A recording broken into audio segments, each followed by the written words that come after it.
Hi, my name is Elise Logan. I run a website called trustedcoins.com. I sell authentic ancient Greek, Roman, and biblical coins.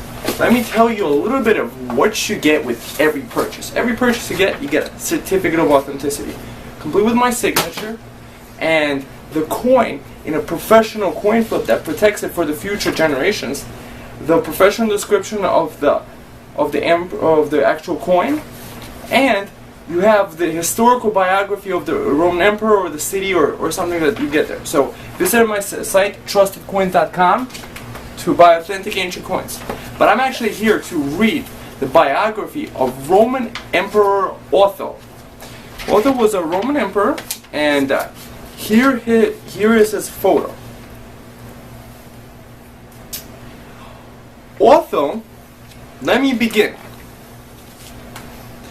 Otho, Latin, Marcus Salvius, Otho Caesar Augustus, 28th April 32 to 16th April 69, was Roman emperor for 3 months, from 15th of January to 16th of April 69 AD. He was the second emperor of the year of 4 emperors. The future emperor appears first as one of the most reckless and extravagant of the young nobles who surrounded Nero. This friendship was brought to an end in 58 because of his wife, the noblewoman Poppaea Sabina. Otho introduced his beautiful wife to the emperor upon Poppaea's insistence, who then began an affair that would eventually lead to her premature death. After securely establishing this position as his mistress, she divorced Otho and had the emperor sent away to the remote province of Lusitania, which is now part of both modern Portugal and Extremadura. Otho remained in Lusitania for the next 10 years, administrating the province with a moderation unusual at the time. When in 68, his neighbor, the future Emperor Galba, the governor of Hispania Tarraconensis, rose in revolt against Nero, Otho accompanied him to Rome. Resentment at the treatment he had received from Nero may have impelled him to this course, but to this motive was added before long that of personal ambition. Galba was childless and far advanced in years, and Otho, encouraged by the predictions of astrologers, aspired to succeed him. He came to secret agreement with Galba's favorite, Titus Vinius, agreeing to marry Vinius' daughter in exchange for his support. However, in January 69, his hopes were dashed by formal adoption of Lucius Calpurnius Piso Licinianus, whom Galba had previously named a recipient in his will. After this, Otho decided to strike a bold blow. Desperate as was the state of his finances, thanks to his previous extravagance, he found the money needed to purchase the services of some 23 soldiers of the Praetorian Guard.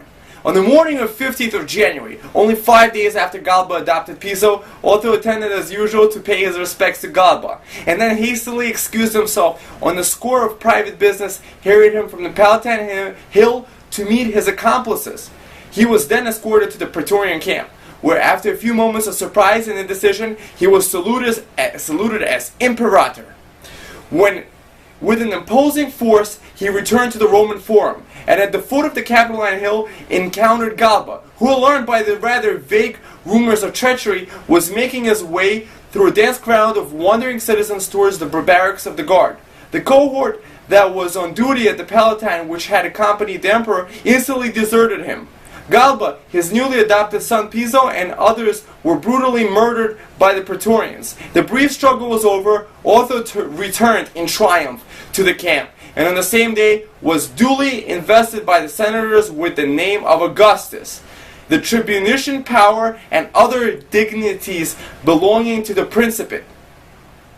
Otho had owed his own success to the resentment felt by the Praetorian Guards and the rest of the army at Galba's refusal to pay the promised gold to the ones who supported his accession to the throne. The population of the city was also unhappy with Galba and cherished the memory of Nero. Otho first acts as Emperor showed that he was not unmindful of these facts. Decline and fall. He accepted, or appeared to accept, the cognomen of Nero conferred upon him by the shouts of the populace, whom his comparative youth and effeminacy of his appearance reminded of their lost favorite. Nero's statues were again set up, and his freedmen and household officers reinstalled, and intended completion of the Golden House announced. At the same time, the fears of the more sober and respectable citizens were allayed by Otho's liberal professions of his intentions to govern equitably, and by his judicious clemency towards Marius Celsus, consul designate, a devoted adherent of Galba. Otho soon realized that it was much easier to overthrow an emperor that ruled as one, according to Suetonius. Otho once remarked that playing the long pipes is hardly my trade, i.e. undertaking something beyond one's ability to do so. But any further development of Otho's policy was checked once Otho had read through Galba's private correspondence and realized the extent of the revolution in Germany, where several legions had declared for Vitellius, the commander of the legions on the lower Rhine River, and was already advancing upon Italy. After a vain attempt to conciliate Vitellius by the offer of a share of the empire, Otho, with an unexpected vigor, prepared for war. From much more remote provinces which had acquiesced in his accession, little help had been expected. But the legions of Dalmatia, Pannonia, and Moesia were eager in his cause. The Praetorian cohorts were in themselves a formidable force, and an efficient fleet gave him the mastery of the Italian seas. The fleet was at once dispatched to secure Liguria, and on 14th March Otho, undismayed by omens and prophecies, started northward at the head of his troops, in the hopes of preventing the entry of Italia's troops into Italy. But for this he was too late, and all that could be done was to throw troops into Placentia and hold the line of the Po.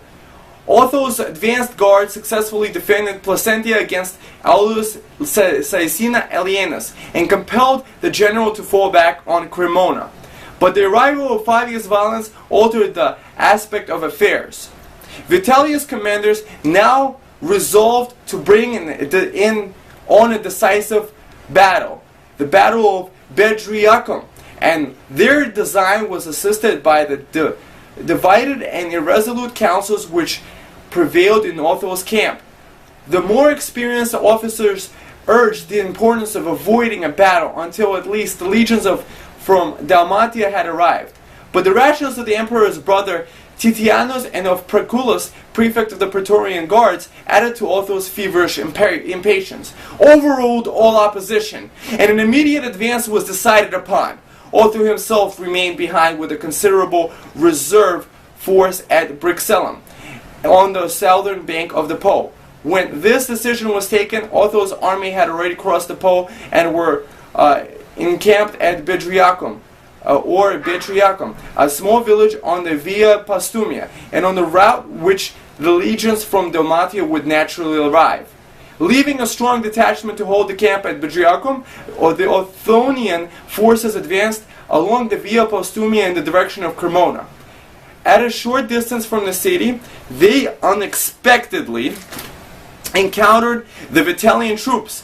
The Othonians, though taken at disadvantage, fought desperately, but were finally forced to fall back in disorder upon their camp at Bedriacum. There, on the next day, the victorious Vitellians followed them, but only to come to terms at once with their disheartened enemy, and to be welcomed into the camp as friends. More unexpected still was the effect produced at Brixellum by the news of the battle. Otho was still in command of a formidable force. The Dalmatian legions had already reached Aquileia, and the spirit of his soldiers and their officers was unbroken. But he was resolved to accept the verdict of the battle than his own impatience had hastened. In a dignified speech he bade farewell to those about him, declaring, "It is far more just to perish one for all than many for one," and then retiring to rest soundly for some hours. Early in the morning he stabbed himself in the heart with a dagger, which he had concealed under the pillow, and died as his attendants entered the tent. Otho's ashes were placed within a modest monument. He had resigned only 3 months but he had only reigned 3 months, but in this short time had shown more wisdom and grace than anyone had expected. His funeral was celebrated once as he had wished. A plain tomb was erected in his honor at Brixellum, and a simple inscription, Dies manibus Marci Othonis. Thank you very much for hearing the biography and visiting my site, trustedcoins.com, where you can get coins of this emperor and others. Thank you.